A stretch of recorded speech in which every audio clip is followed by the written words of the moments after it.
you can live a life in flow where your deepest heart's desires become reality.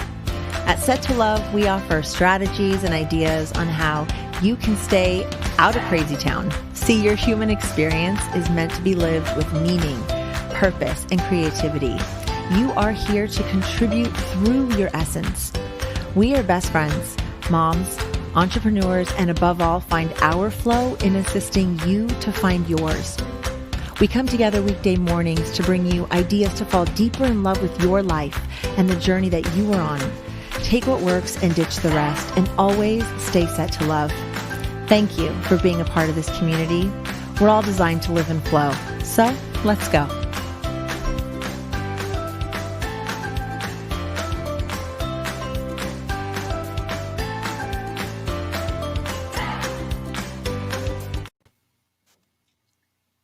You wake up one day and all you hear is, take care of yourself. It's okay. You're going to be fine. Just self-care. What does that even mean when you are going through chaos? When you wake up each day and you feel like, what am I doing with my life? What is happening around me? And the advice that you get is just take care of yourself. Just have a good self-care practice. Good morning and welcome back to another episode of Set to Love. I am Eva Payne with my best friend, Shelley, and today we are talking about self-care in times of chaos, self-care in times of uncertainty. And we're here to validate how you feel and then hopefully share a couple things that might assist you in your self-care practice. So good morning, friend. How are you today? Good morning. Doing really good. And listening to you saying about self-care and people trying to tell you, do blah, blah. That's what I think. Blah, blah, blah, blah. I love Because when you're in the middle of it, somebody trying to tell you, go do something for yourself, whatever, that does not help. It doesn't even help if someone tries to solve the problem. You are so in the midst of being overwhelmed, in chaos in your mind sometimes, that trying to even figure out what you're doing is not going to work. I'm sorry. I mean, I think over the last few days, even I try to apply self-care. How would I put self-care in figuring out where I am? And I think that's just it. Self-care is acknowledging how you feel, trying to figure out where you're at right now. So we'll just take, for example, yesterday was not a great day for me. I was overwhelmed. I had too many things on my plate and I let it get to me.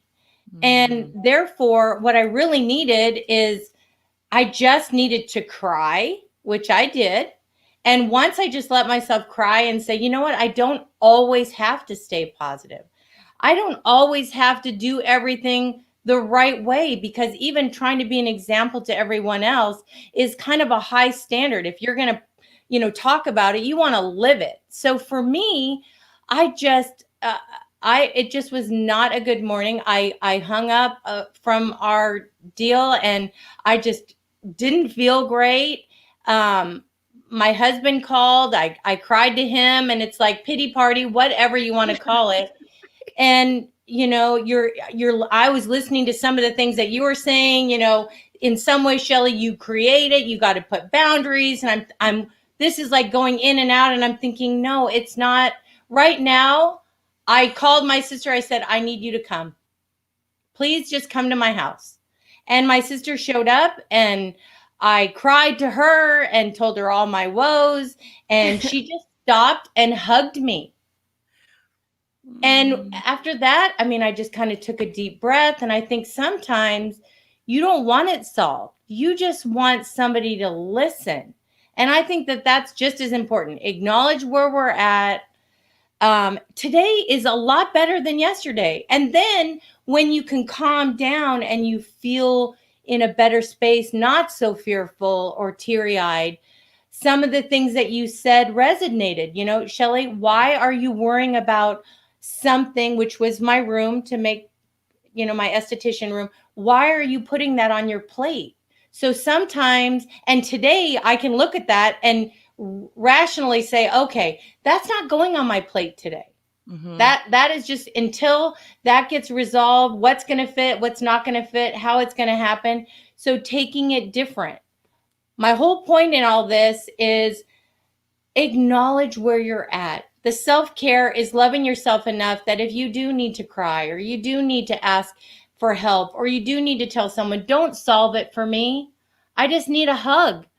And today's a better day than yesterday, and I'm ready to just face the world and all the challenges, and it looks completely different. I don't need to cry. So for those of you who need to cry, go and cry. I love it, Shelley. I love that you're talking about self-compassion, because I'll tell you, when I'm in those difficult times, and especially when I went through like my really dark time, and all I kept hearing was, just take care of yourself. What's your self-care practice? Like my personality, I just say, can I just have a checklist? Just tell me, do this, do this, do this, do this, and you'll feel better. And people would say, well, that's not how it works. I'm like, no, that's exactly what I need. So can you please give that to me? So for people who need a checklist, you could go right. You could go exercise. You could talk to someone, like Shelley said. You can cry. You can go take a warm bath. There are things that you can do. You can stop the ruminating. Don't let your brain take you to crazy town and your emotions take you to crazy town. But honestly, what Shelley's saying are the things that it's a practice, a daily practice. It isn't a checklist like, oh, take a bath, check. Oh, I feel a little bit better. Now go exercise. Okay, check. Oh, now write a poem. That'll make me feel good. Check. Buy myself flowers. Check. Glass of wine. Check. Now I feel great. I mean, that's just not how it works. It is self-compassion. It is focusing on the things you are grateful for and the things you can control.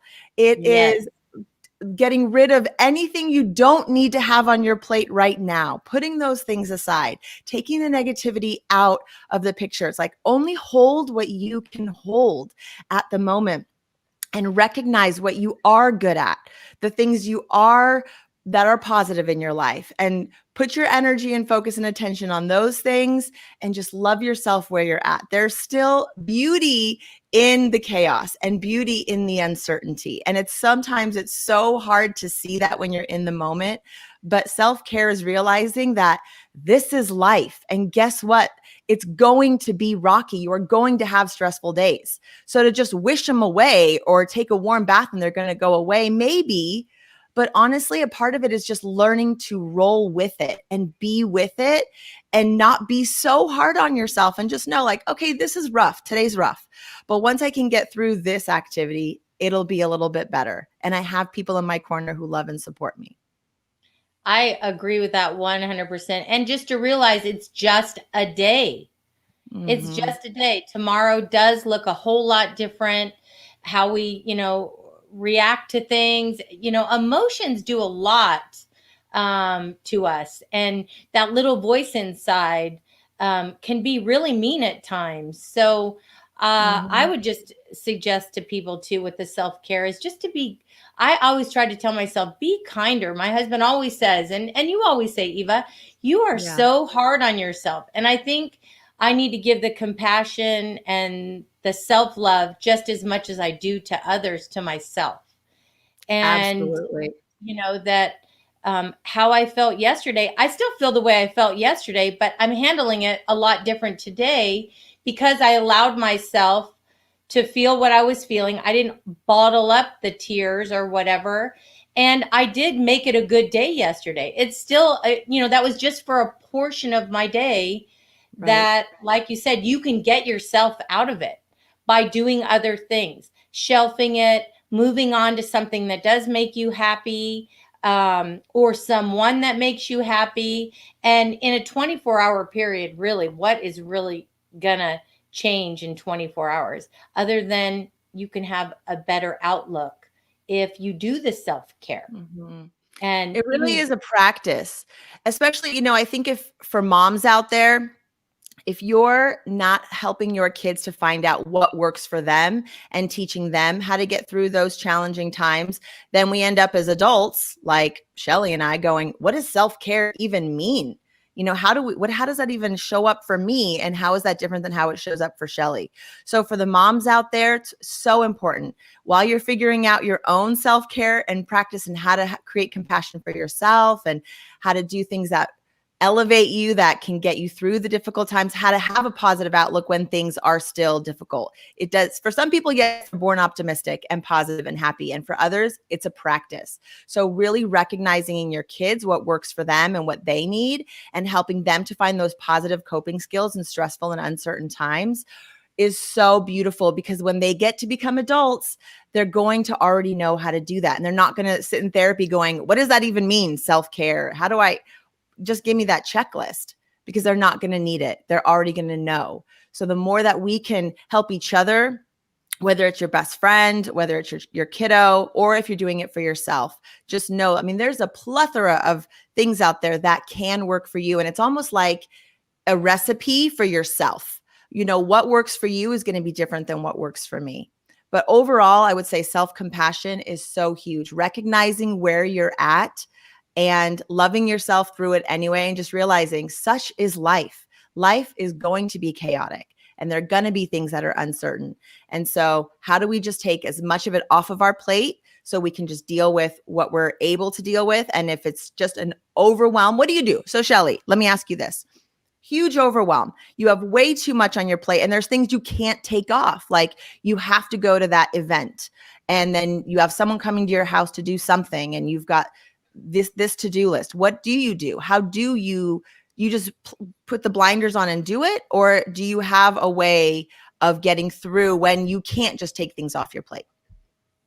I think it's really a random thing. I mean, sometimes depending on, this is really being honest, depending on, let's just say, is how the morning goes. How do I feel? Do I know what I'm going to wear? Some of those just simple things. If I don't know what I'm going to wear, or I'm too hard on myself, you've gained a couple pounds. I think your mental state really does have a lot to do with how well you're going to do. So that's why if you can plan ahead, I think is the best practice to, do, if it's a really important day, to plan ahead and do it the night before and whatever. But I also feel like yourself, yeah. Yes. And I also feel like, going back to a little bit of what you were saying about our kids and whatever, and what I learned even just yesterday was, let's just say one of our kiddos call us with all, having a bad day themselves and overwhelmed or whatever. What I really realized is I think I need to not try to fix it. I can't fix it every time. Sometimes what they just want is for me to be a warm, compassionate, loving ear and say, okay, instead of giving them another to-do list, which is overwhelming when you're already in chaos in your head. I just think we need to pay attention, not that they don't need good advice and maybe a list of things that they could do for the future, but when they're in the midst of that chaos, I think what my daughters would need would be, it's okay. Just take a breath. This is going to pass. Maybe this is only going to be for an hour. Maybe, I just want you to know I'm here to listen. However you feel is okay. To me, that's self-care. And that's what I learned yesterday that I want to be better at, instead of just trying to solve it for my girls, to just listen to them and then encourage when they're in a different state of mind. Maybe that might even just be an hour later, checking in on them. How are you doing now? I love that. I could be so much better at that, Shelley. I'm someone who just wants to strategize right then and there. What about this? And what about this? And oh, we could do this and you could do this. It's hard to do it for yourself when you're in the midst of it, but I so want to do that for other people. And I even realize, like with you and I, when you'll call, you'll be like, I got this and I got this and I want to fix it. And the moment, I'm like, I should have maybe just listened a little bit more. But because I think she always comes back and goes, yeah, that was good. That one piece you said, or this one thing. But you're right. Sometimes, like in the moment, if I'm just able to just be and like, okay, yep, that is hard. Wow, that does sound really stressful. Tell me more. It's like when you go to therapy, you think the therapist is offering all this advice. They're not. all they're doing is listening and asking you questions back. And, I would leave sometimes going, did I just spend $200 for me just to talk for an hour? Like what? I need advice. I need help. But sometimes you're right. Just getting it out and having a listening, compassionate ear, a non-judgmental listening, compassionate ear is totally self-care. So maybe that's what people need to hear today. Like if you feel overwhelmed, if you feel so much stress, if you feel like, oh my gosh, I don't even know where to start, that's what you should be talking to someone about, whether it's a best friend, a parent, a neighbor, a total stranger, just saying, this is how I feel today. And being that listening ear for someone else, that's huge in self-care. And then you can go out and Google your way to self-care practices and try the things, the little things, the taking a bath, the reading, the get inspired, serving others, filling out a gratitude sheet. There's lists of things that you can do, but a lot of it's just being able to be, no doing, just being with the chaos, with the uncertainty, and just knowing you're going to be okay because you're friggin' amazing and you can get through anything. Yes, I love you, Eva. I love you too. I value our friendship so much, and I do love your advice. I think you're amazing. But I also like hugs. I want hugs. You are a great hugger. I love the random strangers. You're like, do you need a hug? They probably do. So hug yourself. Everyone hug yourself today. Hug someone else today. I hope you guys make it a great day and stay set to love because that's the best way to live life. That's how you find your flow. And if you are interested in sending us a comment or a question, you can email us at settolovepodcast@gmail.com. You can join our community on Patreon where we share so much more information around creating a life in flow. And that's patreon.com/settolove. We are here every weekday morning at 8:30 a.m. Pacific Standard Time and bringing you messages, hope, love, strategies, tools, so you can create a life in flow. Have a great day, everyone. We love you so much and we'll see you tomorrow morning. Bye.